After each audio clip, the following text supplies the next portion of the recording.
Here is a list of 10 rules to help you revise successfully and take your exams. These rules are written for science revision, but also can work for other subjects to help you revise effectively. When you're ready to start revising, then it might be best to put your phone out of sight and on silent. Revision is what you need to do. Rule number 10. Did you know that you can only revise effectively for about 20 minutes?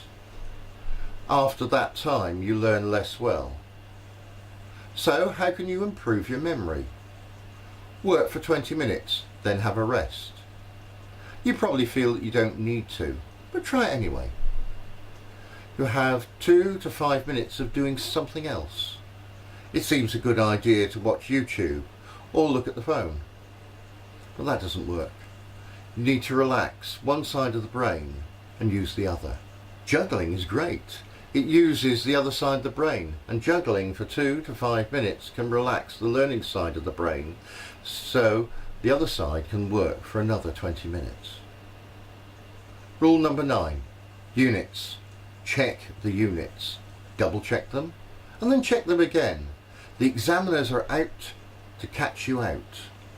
For example, if the units are given in centimetres but the answer is in metres, change the units to metres first, then work out the sum. Rule number 8. RTFQ. Read the flipping question. Know what the question is trying to ask you, and then answer it. As we get nearer to the exam time, the letter F might change to show the urgency of the work. Rule number 7. Always give an answer to the question. If you don't know the answer at the revision stage, then mark the question as I don't know. Then go and look it up and write down the answer from your textbook or from your notes. It helps you to remember and get the question correct next time. In the exams, then put in an answer. A guess will do at the very end. You might even just get a mark. Rule number 6. Use a science word to describe something. When you read the question, jot down the related science words in the margin. Rule 5. Be very specific.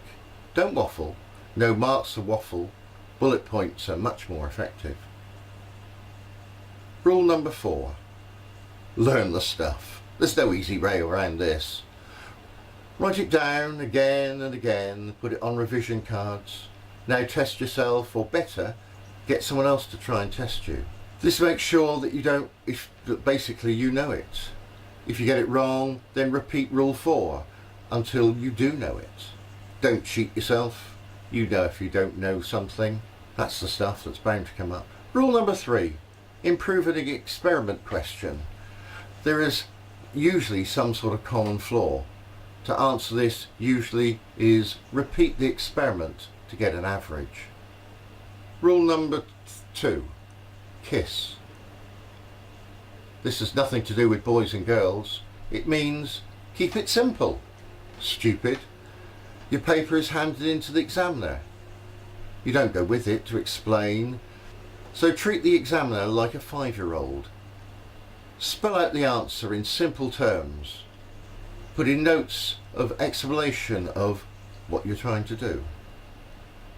And rule number 1. Read your answer. What do you think your teacher would say to this answer? Do you think they would say, well done?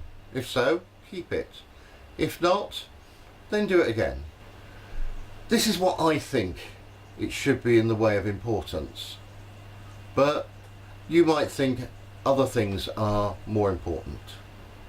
The most important thing is to get down to the revision early and don't put anything off until tomorrow. So let me know your ideas and views in the comments below. Good luck with your revision and your exams.